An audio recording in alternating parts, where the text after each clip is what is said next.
The next one is called embracing. This energy is all about embracing other people. Now, of course, when we're all online, it's not as easy to physically embrace people. But people who have this as their core energy cannot help themselves. They will just include everyone in any possible way that they can. So they are all about other people. The embracing goes beyond the physical, though. It is this ability to just, they're cheerleader. They are your cheerleaders.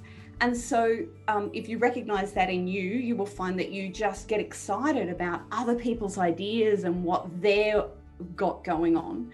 The other thing to do is have a think about who are your cheerleaders? Who are those people that embrace your new ideas and the way that you're showing up in the world? Because their core energy is always about being willing to include more and more and more.